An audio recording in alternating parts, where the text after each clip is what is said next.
exclu de la synagogue.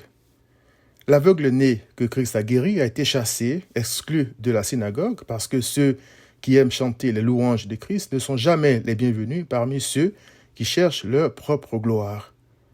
Comme les pharisiens, ils sont nombreux qui prétendent connaître Dieu, mais qui n'aiment pas les messages qui proclament la gloire de Christ et l'insignifiance, la petitesse de l'homme. Les messages populaires sont ceux qui disent aux gens ce qu'ils doivent faire eux-mêmes ou donner pour être bénis ou sauvés. Car pour beaucoup, Dieu est comme une entreprise dans laquelle ils peuvent investir et s'attendre à des bénéfices. Or, le pécheur est sauvé et béni non pas en s'investissant lui-même, mais en recevant par la foi les retombées de l'investissement, entre guillemets, de la vie de Christ sur la croix. Cette foi-là vient uniquement de la parole de Christ. La parole qui le glorifie explique qui il est et ce qu'il a fait pour sauver le pécheur. Ceux qui témoignent de la gloire de Christ, comme l'aveugle-né, sont méprisés par le monde et par les faux croyants pour deux raisons. Premièrement, le diable et ses enfants sont très jaloux de la gloire de Christ. Après avoir plusieurs fois demandé à l'aveugle-né comment ses yeux s'étaient ouverts, les pharisiens lui ont dit « Donne gloire à Dieu. Nous savons que cet homme, c'est-à-dire Christ, est un pécheur. » Jean 9, 24. Ils étaient encore plus en colère quand les gens glorifiaient Christ en disant « Jamais on a entendu dire que quelqu'un ait ouvert les yeux d'un aveugle-né. » Jean 9, 32.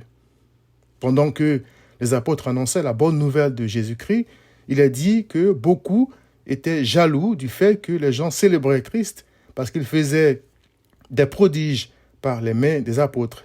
Voir Acte 5, verset 12. Il est écrit « La multitude accourait aussi des villes voisines à Jérusalem, amenant des malades et des gens tourmentés par des esprits impurs, et tous étaient guéris. Cependant, le souverain sacrificateur et tous ceux qui étaient avec lui, savoir le parti des Sadducéens, se levèrent, remplis de jalousie, mirent les mains sur les apôtres et les jetèrent dans la prison publique. Acte 5, 16 à 18. Tout comme Satan, l'homme n'aime pas que toute gloire revienne à Christ. Deuxièmement, les pharisiens ne voulaient pas entendre les louanges de Christ parce qu'ils se croyaient déjà justes. À l'aveugle-né qui chantait les louanges de Christ parce qu'il lui avait ouvert les yeux, les pharisiens ont dit « Tu es né tout entier dans le péché et tu nous enseignes ?» Jean 9, 34. Quand Christ a dit à la foule « Je suis venu dans ce monde pour un jugement, pour que ceux qui ne voient point voient et que ceux qui voient deviennent aveugles. » Jean 9, 39. Il est écrit. Quelques pharisiens qui étaient avec lui, ayant entendu ces paroles, lui dirent « Nous aussi sommes-nous aveugles ?» Jésus leur répondit « Si vous étiez aveugles, vous n'auriez pas de péché. Mais maintenant, vous dites « Nous voyons ». C'est pour cela que votre péché subsiste. Jean 9, 40 à 41. Cher ami, ces prédicateurs qui te donnent des listes de choses à faire au lieu de te détailler la liste de ce que Christ a fait pour le salut du pécheur n'ont aucun intérêt pour le salut de ton âme.